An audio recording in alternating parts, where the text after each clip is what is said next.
Сәлеметсіздер ме? Бүгін біз ұбт-ға дайындығымызды ары қарай жалғастырамыз. Дүниежүзі тарихы 8-ші сынып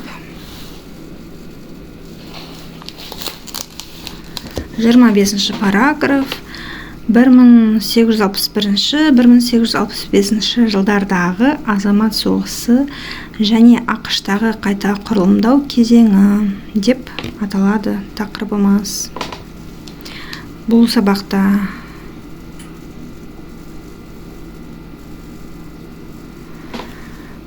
ал кеттік, тыңдап отырыңыздар.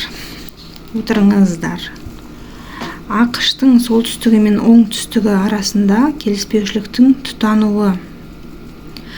Өнеркәсіп солтүстікте дами бастағанда, оңтүстік аграрлық болып қала берді және бірталай артта қалды.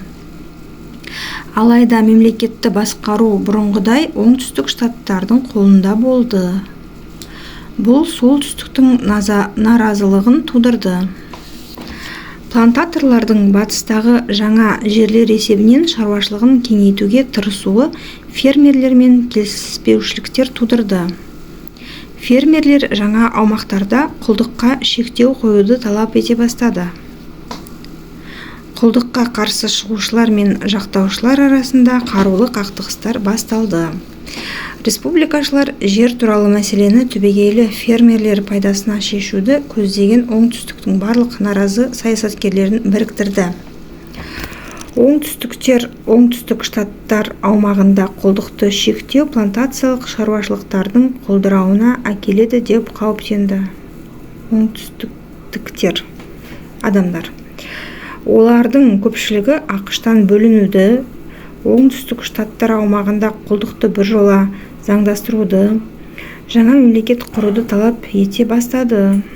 Тірек сөздер осындай: құл иеленушілік, азаматтық соғыс, гомстед, құлдықты жою, сепаратизм, Жапонияны ашу, Гавай.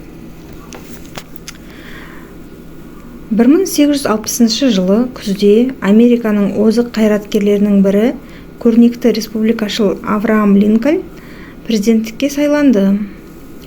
Оның саясаты құлдыққа қарсы болды. 1860 жылы желтоқсанда оңтүстік Каролина штаты өзінің одақтан кететіндігін жариялады.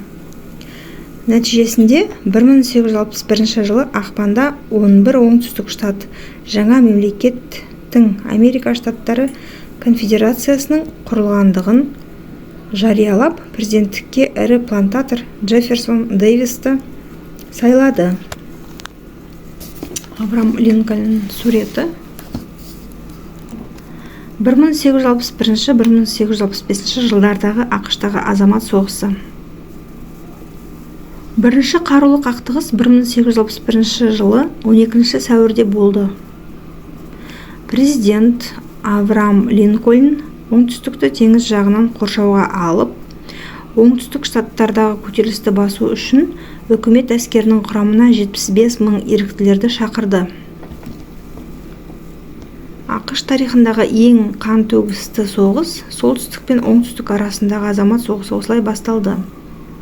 Бұл соғыс екі қоғамдық жүйенің арасындағы экономикалық және әлеуметтік саяси жалдамалы еңбек пен құлдық жүйедегі қарама-қайшылықтардың өршуінің нәтижесі болды. Азамат соғысында солтүстіктің көп артықшылығы болды. Ол 22 миллион тұрғынымен 23 штатты, ал оңтүстік тек 9 миллион тұрғыны бар 11 штатты біріктірді. Экономика саласында да солтүстік едәуір жоғары тұрды. Бүкіл қару-жарақ өндірісі, паровоз, вагон, тоқыма және аяқ киім өндірісінің барлығы солтүстікте шоғырланған еді. Алайда кейбір артықшылықтар оңтүстік тарапында да болды. Оңтүстік күшті әскери дайындыққа ие болды. Барлығы ер адамдар қаруды пайдалана білді. 1861 жыл солтүстік үшін тек жеңіліс әкелді.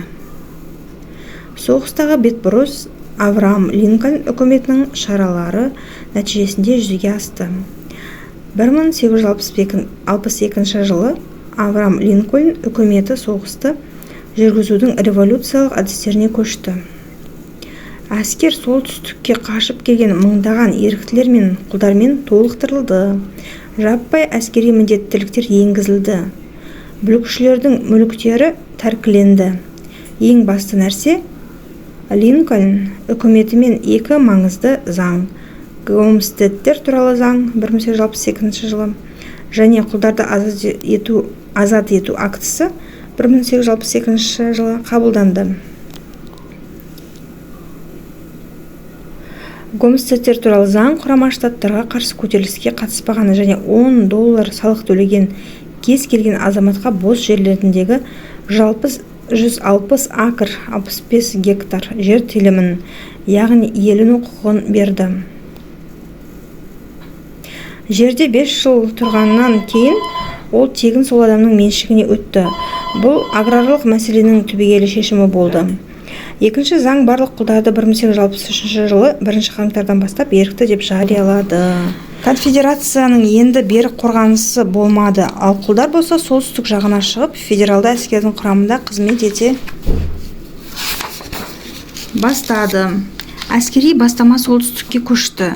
1864 жылы солтүстіктің бас қолбасшысы болып генерал У. Грант тағайындалды. Оның әскері конфедерация астанасын қоршап алды және 1865 жылы оны иеленді. 1865 жылы көктемде оңтүстіктіктер жеңіліс тапты. Әскери әрекеттер аяқталған соң 5 күннен кейін президент Авраам Линкольн өлтірілді. 1861-1865 жылдары соғыс өте қатал және қан төгісті болды.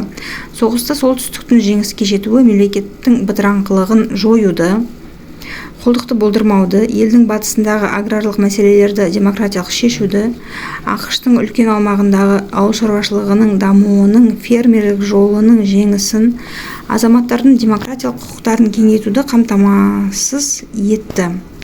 Солтүстіктің оңтүстікке қарсы соғысы прогрессивті азаттық мәнге ие болды. Оңтүстік штаттардың бөлінуі мен құлдықты жоя отырып, ол ақш-тың тәуелсіздігінің нығаюына мүмкіндік берді.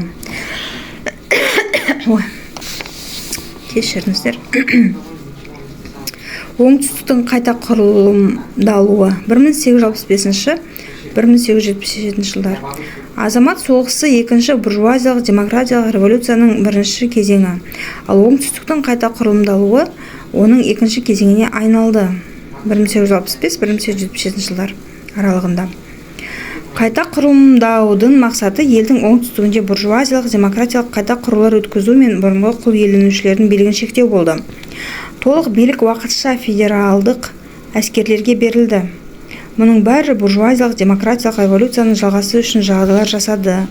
Жекелеген штаттарда тегін мектептер ашылды. Қайта құрылымдау кезеңінің соңына дейін жеткізілген жоқ. Оңтүстікте құлдар жер алған жоқ, яғни мәселе түпкілікті шешілмеді. Реакцияшыл плантация иелері қара нәсілділерге қарсы лаңкестік Ку-клукс-клан ұйымын құрды. Ку-клукс-клан қара нәсілділер мен оны жақтаушы қайраткерлерін өлтірді. Нәсілдік сегрегация халықтарды нәсілдік белгілеріне қарай топтарға бөлу саясаты.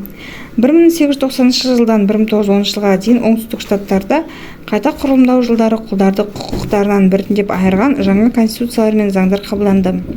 Олар тұрғылықты жерлер мен білім беру, қоғамдық жерлерде көлік мәселелері мен өндіріс орындарында нәсілдік бүліктеуді заңдастырды. Қайта құрылымдаудың бас нәтижесі елдің оңтүстігінде капиталистік қатынастардың дамуы үшін жағдайлар жасау, бірыңғай ұлттық нарық құру үдерісінің аяқталуы болды. Гомстед актіні өмірге әкелу ақш-тың аумақты жерлерінде халықтың қоныстануын жылдамдатты. Бұл өндірістік күштің қарқынды дамуына, капитализмнің еркін және кең етек жаюына мүмкіндік берді. ақш-тың өнеркәсіптік өркендеуі мен әлеуметтік экономикалық дамуы. Азамат соғысы аяқталған соң ақш-та қоғам өмірінің барлық аясында өзгерістер болды. Аграрлық республикадан мемлекет индустриялық державаға айналды. Аграрлықтан мемлекет индустриялық державаға айналыпты, ақш тұрғындары 31 миллионнан 76 миллионға дейін артты. Үндіс тайпалары өздерінің ежелгі жерлерінен қуылды. Ірі өнеркәсіптік қалалар жылдам артты. Нью-Йорк, Чикаго, Детройт және тағы да басқа. Одақ құрамына 12 жаңа штат қабылданды. ақш-тың жылдам экономикалық дамуы басталды. Бұған бірқатар қолайлы жағдайлардың болуы әсер етті. Бірінші, ақш табиғи ресурстары мен құнарлы жерге бай болды. Екінші, кәсіпорындарда қара нәсілділердің үндістердің және мексикандықтардың арзан еңбегін пайдалану үлкен табыс әкелді. Үшінші, ақш-та сословиелік шектеулер және адамның жеке ынтасына еш нәрсе бөгет болмады. Төртінші, ақш қауіпсіздігіне қауіп төндіретін жауынгер көршілер жоқ болды. Бұл артық әскери шығындардың болмауына себеп болды. Мұның барлығы америкалық өнеркәсіптің қарқынды дамуына мүмкіндік берді. Көптеген корпорациялар монополияға айналды. ақш өлшемі бойынша бұған дейін болмаған үлкен капиталдардың бірігуі пайда болды. Рокфеллер мен Морганның ірі трестері ерекшеленді. Сонымен Америкада және басқа елдерде Рокфеллер өте бай деген сөздің синонимі болды. ақш-тың 19 ғасырдың соңындағы жылдам шаруашылық дамуы елдің 100 жылдықта болып көрмеген экономикалық өсуінің бастамасы болды. ақш өнеркәсіп пен шаруашылықтың дамуы бойынша сенімді түрде басқа елдерден алда келе жатты. Испан-Америка соғысы. Тағы бір соғыс. Құдай сақтасын. 19 ғасырдың соңы мен 20 ғасырдың басында ақш-тың батыс жарты шардағы үстемдігі нығайды. Тарих бұл. ақш сол кездегі ең заманауи қарулармен жабдықталған әскеріне сүйене отырып азамат соғысын аяқтады. Теңіз флотында ұсақ крейсерлердің орнына әлемнің ірі флоттарына қарсы тұра алатын дредноуттар сала бастады. Батыс жарты шарында құрама штаттарға бір ғана еуропалық держава Испания ғана қарсы тұрды. 1898 жылы сәуірде ақш Испанияға қарсы бұған дейін ұлт-азаттық шайқас болып жатқан Филиппинде, Гуамада, Пуэрто-Рико мен Кубада белсенді әскери әрекеттерін бастады. ақш күресуші халықтардың одақтастары ретінде өз әскерін аралдарға түсіріп, испандықтардың қарсылығын тойтарып тастады. 1898 жылы Испан-Америка соғысы нәтижесінде ақш Пуэрто-Риконы, Гуам аралын, Филиппинді жаулап алды. Тәуелсіздігін жариялауға ұмтылған Кубаны басып алды. Испан-Америка соғысы әлемдік саясаттағы елеулі кезең болды. ақш Испанияға тиесілі отарларды иеленді. Бұл әлемді қайта бөлісу үшін болған бірінші соғыс болды. Испан-Америка соғысының нәтижесінде ақшты отарлық иеліктер үшін ғана емес, сондай-ақ бүкіл дүние жүзіне үстемдік жасау үшін күресетін отаршыл держава дәрежесіне жеткізді. ақш-тың қиыр шығыстық саясаты. 19 ғасырдың ортасында батыс елдері Қытайдың әлсірегенін пайдаланды және мемлекеттік күшпен ашу үшін қаруланған шабуылдарды бастады. Сонымен қатар ақш қиыр шығысқа қызығушылық танытты және 1844 жылы Англияның үлгісін ұстана отырып Қытайды өзімен әділетсіз келісімшартқа қол қойға мәжбүр етті. ақш Жапонияға әскери экспедицияны командор Перридің басқаруымен жабдықтады. Ұзақ келіссөздерден кейін 1854 жылы бірінші Жапон-Американ келісімшартына қол қойылды. Осылайша ақш күшпен Жапонияны ашты, оны оқшаулану саясатынан бас тартуға мәжбүрледі. Бұл келісімшарт шетел саудасы үшін Симода мен Хакодате порттарын ашты. Америкалық монополиялардың экспансиясы Ресейдің қиыр шығысын және Сібір аймақтарын да қамтыды. Ресейлік аймақтық Чукотский және Охотско-Камчатский аумақтық суларында заңсыз кәсіп жасады. 19 ғасырдың соңында ақшта әлі де болса мұхиттарда тірек пункттері болмағандықтан, жас индустриялық державаның жоспарындағы міндеттердің бірі Америкадан Қытай мен Жапонияға барар жолдағы аралдарды иемдену болды. Гавайдағы саяси дағдарысты пайдаланған ақш оған келісімді күштеп таныды. Ол бойынша Гавай аралдары ақштың құрамдас бөлігі ретінде қарастырылды. Гавайды иемдене отырып, ақш Тынық мұхиты мен Шығыс Азиядағы үстемдік үшін күрестің тірек пунктіне, аса маңызды әскери базасына айналды. Қытай нарығынан толықтай ығыстырылып, шығарылудан қауіптенген ақш 19 ғасырдың соңында ашық есіктер немесе тең мүмкіндіктер саясатын ұсынды. Бұл доктринаға сәйкес әрбір ұлы держава басқа державалардың қалыптасқан мүдделерін қозғамауға міндеттенді. Тұтастай алғанда, ақш үкіметі Қытай нарығын еуропалық державалармен әскери қақтығыстарсыз иеленуді көздеді. Сонымен ақш жаңа үлкен стратегияны бастады. Ол өзінің экономикалық және сауда мүдделерін қорғауды ғана емес, сондай-ақ аймақ шектерінен шалғай жерде де өз ықпалын өсіруді көздеді. Біліміңді тексер. Осы сұрақтарға жауап беріңдер.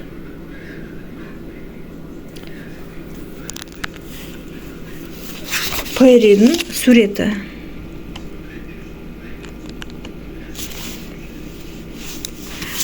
Осымен бүгінгі лекциямыз аяқталды. Қош, сау болыңыздар.